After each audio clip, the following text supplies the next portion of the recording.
Mary was only 17. She had no mother, no family to protect her, and no one to stand between her and the cruelty of the man who called himself her stepfather. The ranch that once felt like home had become her prison. The ropes cut deep into her skin. Her wrists burned as the coarse fibers bit into her flesh. Her legs were stretched against the old wooden fence, leaving her helpless in the scorching sun. Every breath came with pain. Every heartbeat carried the weight of fear. She was too young to understand why life had turned into this nightmare. Too young to fight against a man who had years of power and bitterness on his side. He struck her when she refused to sign over the ranch papers. He cursed her when she cried. He told her she was worthless, that she was just a burden, that without him she was nothing. Each word cut deeper than the rope. Each slap left more than a bruise on her skin. It left scars on her spirit. Mary felt her childhood slipping away, piece by piece, replaced by terror and silence. She had learned to hide her tears, to bite her lips until they bled, to keep her screams buried inside, but on this day, she could not hide anymore. Her voice broke the air with desperate cries. She screamed for help, even though she no longer believed anyone would come. Her throat was dry, her voice cracked, but she still called out, clinging to the faintest hope that someone, anyone, might hear her. The sun beat down without mercy. Sweat and blood mixed on her skin. The dry grass around her seemed a whisper of death. Her stepfather's shadow loomed in her memory, a reminder that the torment would never end unless she gave him everything her mother left behind. She closed her eyes, thinking of her mother's smile, the way the ranch once felt safe, the way laughter once filled the air. Now all that remained was dust, ropes, bruises, and the cruel laughter of a man who saw her suffering his power. Mary's body trembled with exhaustion. Her spirit wavered on the edge of breaking. The ranch was slipping from her hands, her future stolen before it even began. She was a child forced into a world of violence and despair, chained by the greed of a man who was never truly family. Her cries echoed across the empty fields. Birds startled from the fence posts. The wind carried her voice far beyond the ranch, but would it reach anyone who cared? Would it reach a soul brave enough to challenge the cruelty that held her captive? Mary's lips quivered as the last ounce of strength left her body. She whispered into the sky, a final plea for salvation, not even knowing if anyone would hear. Her heart raced, not from hope, but from the terror of being forgotten. And then the question hung heavy in the air. If no one came to save her now, how long could she survive in the hands of a man who would stop at nothing to take her land, her dignity, and her life? The sound of hooves broke the silence of the afternoon. John Carter had been riding through the dry fields, just another day under the wide blue sky, when something caught his ear.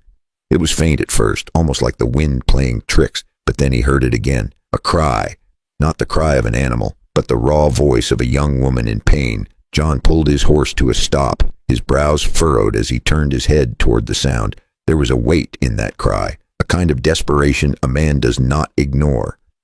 Not if he has any piece of a soul left. He nudged his horse forward, slow and cautious. The grass crunched beneath the hooves, the air heavy with dust and heat. As he got closer, his eyes narrowed, and then he saw her. Mary.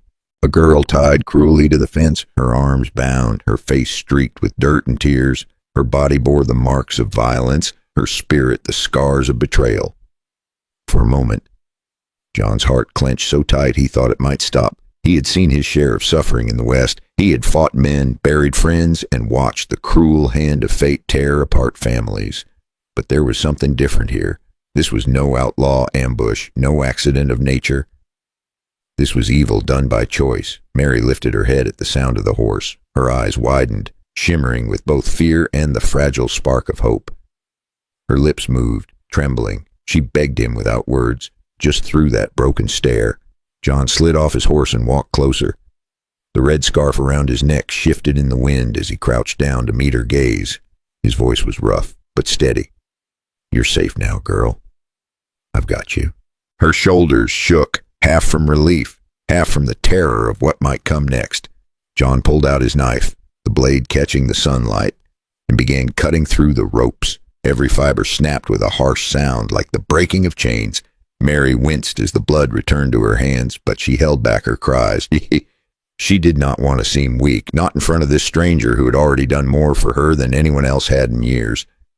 As the last rope fell away, John steadied her with a firm hand. She leaned against him, her body trembling, and in that moment, he made a silent promise. No man with honor could walk away now, but just as relief began to settle, the earth itself seemed to hold its breath. Because in the distance, a shadow still lingered, the kind of shadow that never lets go so easy. Would this rescue truly be the end of her torment, or was it only the beginning of a darker fight yet to come? The ropes were gone, but the fear still clung to Mary like a second skin. Her hand shook as she tried to steady herself. John kept his arm firm around her, guiding her toward the horse. "Easy now," he said, his voice calm, like he was talking to a spooked animal. "Breathe. You're still here, and he's not going to touch you again, not while I'm around." Mary wanted to believe him. Her lips trembled as she tried to form words, but all that came out was a whisper. It was him. "My stepfather. He wants the ranch. He won't stop." John's jaw tightened. He had seen greed turn men into monsters before, but there was something especially rotten about a man who preyed on his own family, and he looked into Mary's eyes, saw the terror there, and felt his own blood heat. "Listen to me," he said. "You're not alone anymore. Whatever he thinks he owns, he's wrong. That ranch is yours, and he's got no right to take it." Mary's tears spilled over, not just from fear, but from hearing words she had longed for. Someone was standing on her side at last.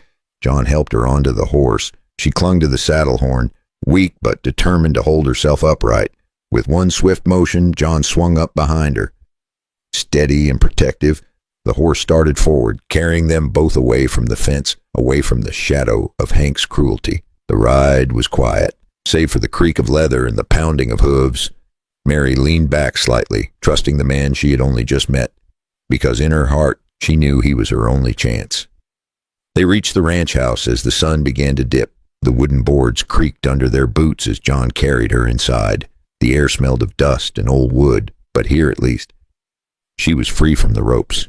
John set her down gently, fetched water, and cleaned the cuts on her arms. His hands were rough, but his touch was careful, almost fatherly. Mary watched him, wondering why this stranger cared more for her safety than the man who was supposed to be family. The night settled around them, quiet but heavy. Mary sat by the fire, wrapped in a blanket. John leaned against the wall, eyes sharp, as if he knew the fight wasn't over, because out there, somewhere in the dark, Hank was still breathing, and men like him never quit so easy. The question now was simple but terrifying. Would Hank come back stronger, or would the law of the West finally catch up to him? Before we find out what happens next, make sure you hit that subscribe button so you don't miss the rest of this story. And while you're here, take a sip of tea, settle in, and tell me in the comments what time it is where you're watching and where you're tuning in from. The night settled heavy over the ranch, warm and restless. Mary sat close, her blanket pulled tight, her eyes still heavy with fear. John stayed by the door, arms crossed, listening to every sound outside. He knew men like Hank. They never walked away after being shamed. They always came back, and sure enough, the silence broke with the sound of boots on gravel. Then came the creak of the ranch gate, slow, deliberate. Mary froze, her breath caught in her chest. John's hand went to the pistol on his belt. The door rattled as Hank's voice tore through the night. "You can't hide her from me, old man. That ranch is mine, and so is everything on it." Mary's eyes filled with tears, but this time she did not cower. She stood, trembling but fierce, her voice rising from a place she never knew she had. "You're lying. Mama left it to me. You'll never take it. Not again." The door burst open. Hank stormed in, his eyes bloodshot, his fists clenched. Drunk on rage, he lunged for Mary, but John stepped between them, his frame steady like a wall of oak. The two men clashed, fists meeting flesh, boots scraping against the wooden floor. The table tipped over, the lantern swung wildly, shadows leaping across the walls. Mary pressed against the corner, her heart pounding as the fight raged before her eyes. Hank swung hard, but John dodged, landing a punch that sent Hank stumbling.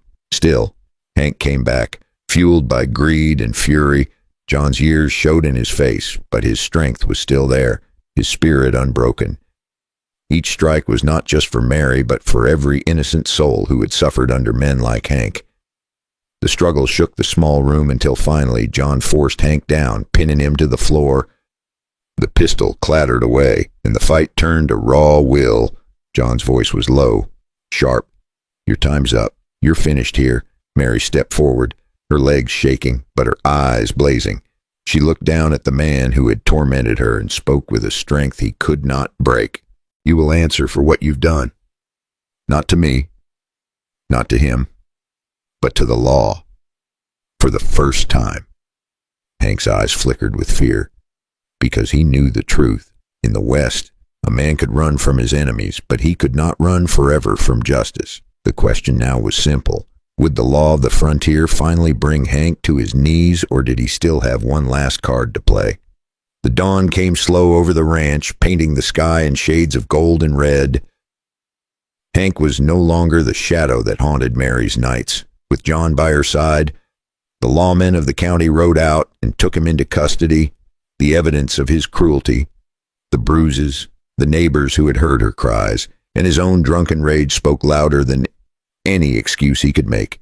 For the first time in years, Mary felt the weight lift from her chest.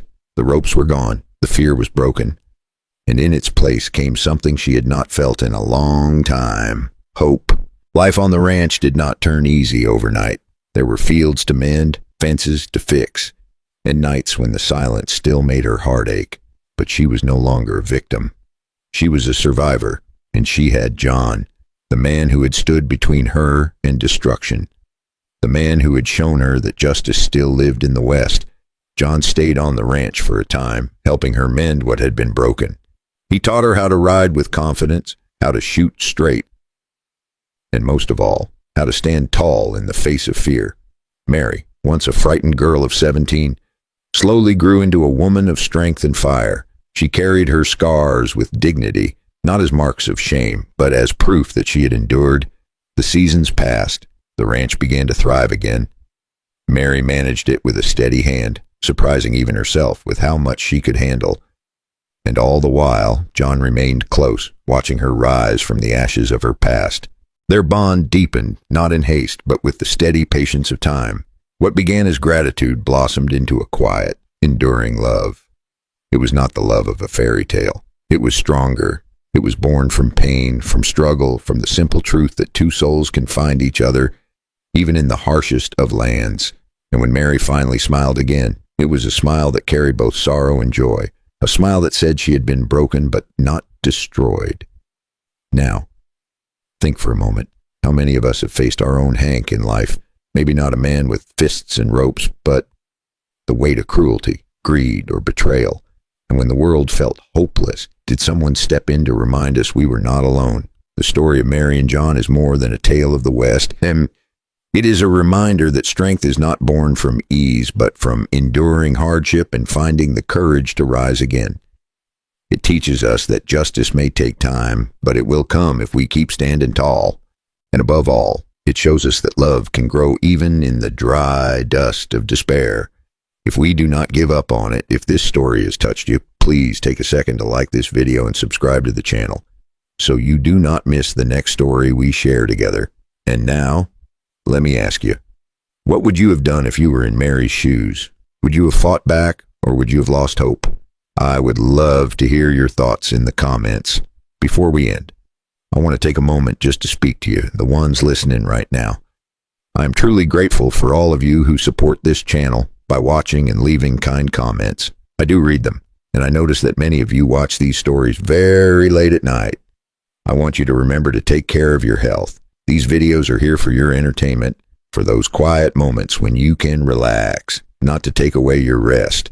So if it is late where you are, I hope you will turn off the screen and get some good sleep. I also need to apologize. I know I do not interact with you as often as I should. The truth is, I am not young anymore, and after long hours working on these videos, I often feel tired. That's why I take care of my own health more carefully now, and it is also why I care so much about yours. Thank you for staying with me, for listening, and for being part of this journey. Your presence here means more than you know.